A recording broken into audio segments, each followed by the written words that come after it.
It's Thursday, it's September 13th, so it's time for What's Trending. Today's violinist, Lindsey Stirling, performs live in our studio. I'm this week's co-host, Mike Diva, and this is What's Trending? Hey, it's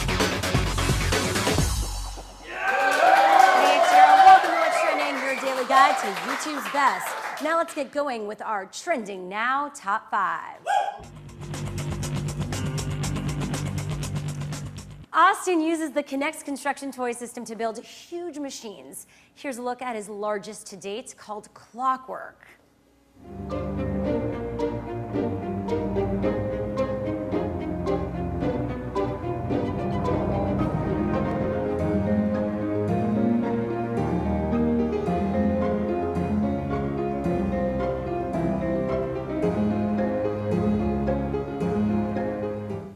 That is amazing.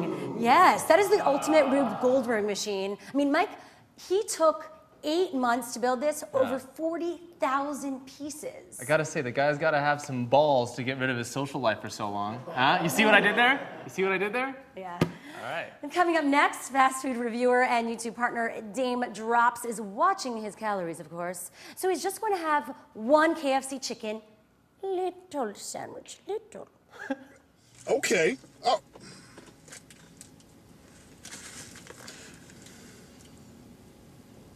If you really want to enjoy this, you don't go heavy, B. You go light. You go as small as the size of your Chicken Little. Dig.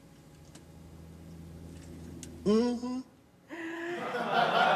can you not love this guy? But I must say he's a bit less excited than he was last time. Damn, damn, damn. How great is that? I gotta give it a big damn. You feeling that? That's like the tune you can't get out of your head. It's such a good song. He's the next Epic Mealtime, but he's like a one-man Epic Mealtime band. All you need is a car and a dude and food. That's it. There you go. Instant hit. Now, Jimmy Kimmel pretended to get his hands on a new iPhone 5 to see what people on the street thought of the hot new gadget.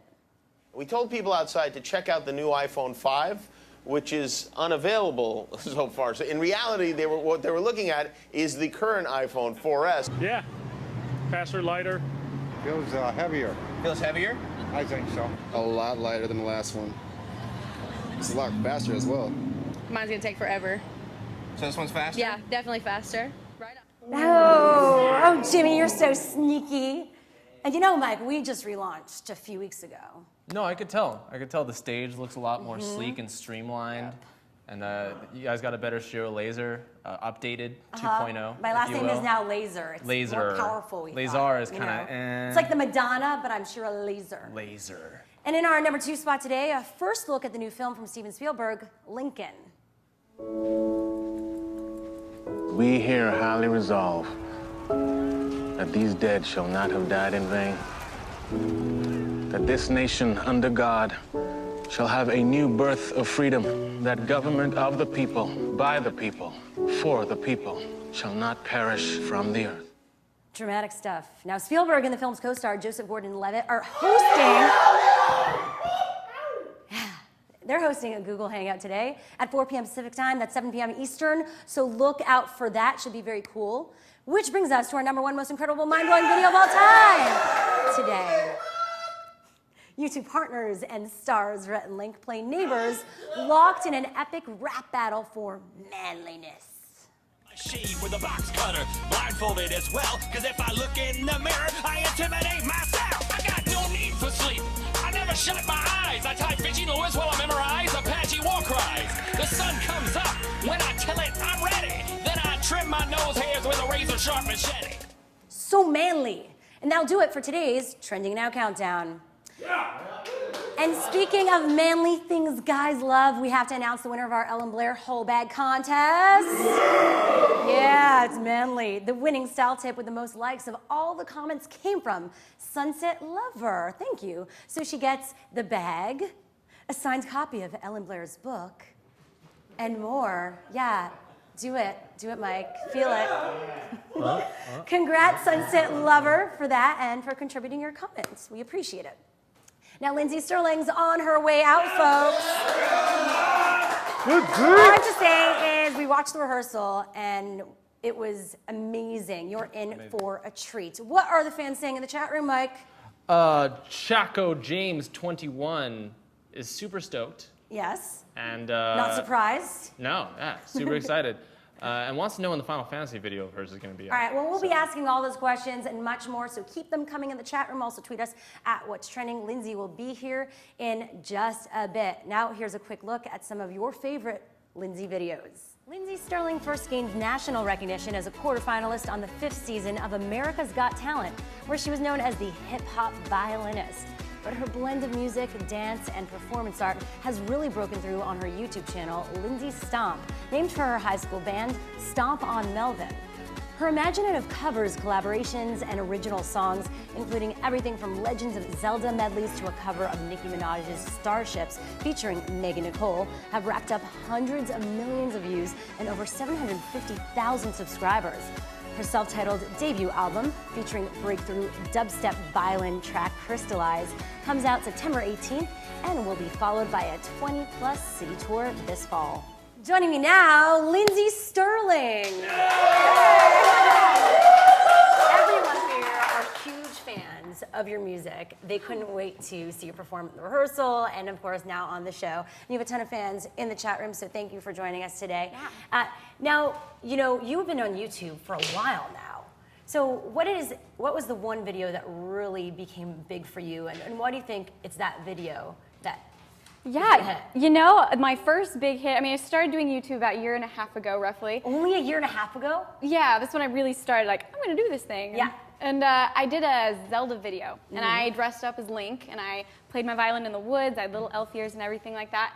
And that was what really kicked off everything for me. And ever since then, it's been like, wow, I can do YouTube full time, and I can do this. And that video also helped me get a really awesome, very dedicated fan base. So you guys are the best. Yay! What do you think it was about that video? You know, I think it's just because so many people relate to the Zelda game. Yeah. Like, people played it as kids, it brought them back to their childhood, and that's what so many people said was, this brought back so many memories, and it just hit a very specific niche audience. Yeah, and you do so many amazing songs, covers, compilations. Like, how do you decide what type of song and music video you're going to do, and what's your process? Yeah, well, my favorite music videos to do are my original songs, Yeah. because I've been working on this album for a long time now, and so that's what I love the most, is to create an original video for an original song. Yeah. I used to be a film major when I first started college, so that whole creative film side is like really rooted into my soul, so I just love all that. And now what's your process? Because some of the videos are, I mean, they're high quality, they're pretty intense. I mean, you're going to locations Yeah. and everything. Yeah, well, one thing that's nice is I live in Utah currently, and Yeah. Utah is absolutely gorgeous scenery. So a lot of the videos I film in these gorgeous locations are just like 15 minutes away from my house. I'll just go scout them out with Devin Graham. He's the cinematographer I work with. Yeah. And we'll scout out some locations, and you know, then 2 days later we're there, and I make a costume, and we're there. It's that easy. Well, we have a ton of fans who want to ask you some questions. So, Mike, what's going on in the chat room? Well, the first question we have here is, how did you first learn violin, and how much do you practice? Ooh, I first learned when I was 6 years old, picked up a violin after begging my parents. They finally gave me lessons. And I practiced probably about, through all of junior high and high school, probably about a half hour to an hour a day. And now I feel like I play constantly. You got your 10,000 hours in early Yes, to be an expert. Exactly. Is that what it takes? You know what? That's what they 10,000? say, Malcolm Gladwell. It's true. Right on. Well, I think I might have maybe made it. So, you know, you've been called a hip-hop violinist. Is that what you look at yourself as? Or how would you describe your position in this whole music space? Yeah, I wouldn't really call my music hip-hop anymore. It definitely started there when I first started exploring when I was on America's Got Talent. I was playing to hip-hop tracks. Since then, I was like, you know, I love the EDM style music. Electronic dance music feeds my soul. And so that's kind of what I love to do, is just dance beats with violin. That's awesome. All right, we're going to take another one from the chat room. What kind of, well, actually, this person you just answered that question. So what do you do for fun when you're not working on videos or music? You know, that's a really good question, because I'm constantly working on videos and music, but I do love to eat at really delicious places. You're a foodie. I am a foodie. Oh my gosh, that's what traveling is all about. When I'm going to shows and stuff, I always have to find the cool restaurants in the area, so I'm totally a foodie, anything sweet. And I also love to dance. And Well, yeah, I see that. Did you take dance lessons? Because you move Oh, really well in Thanks. your videos. I'm like, how is she doing those moves while she's playing violin? Yeah, I never took dance lessons. It's always just been a big hobby of mine. And I actually YouTubed tutorials when I first started to want to dance. And I learned how to moonwalk and glide by everybody on YouTube's little tutorials. That's awesome. And now 2 big things for you that are coming up, your album. Yes. Let's talk about that. You've been working on it for a while. What can people expect? Yeah, so I mean, I have been working on it for over a year now. But I am so excited to release it. I am thoroughly happy with it. I love every track personally. And it's very dance driven, very energy, lots of energy. And I know a lot of people have been requesting more dubstep, and I've got several new dubstep songs coming out on it. So I'm thinking it's gonna be good. And now you're touring, which it'll be interesting to see that translate what we see on the videos, on YouTube videos, into a real life performance. Yes. So in my show, it's really cool because I have a band behind me. I have 2 band members and a kind of a DJ guy mixing the live tracks with the already recorded tracks. And I'll be dancing while I play as well. And so it's just a very high energy, really fun show that features everything from your favorite covers to my new original stuff. Well, I love when I see someone that's as talented as you and a violinist, which is so rare, be able to break into that in that way in the mainstream and also perform to huge crowds. So it's so fun to see. And now you're going to perform for us today a song called Electric Daisy Violin. Yeah. Give it up for Lindsey Stirling.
on youtube.com/LindseyStomp and LindseyStirlingViolin.com and get the self-titled album on September 18th. Thanks as always to Mike Diva, my host. Tomorrow we've got Reddit co-founder Alexis Ohanian and comedian Zach Anner. And now here's one more thing.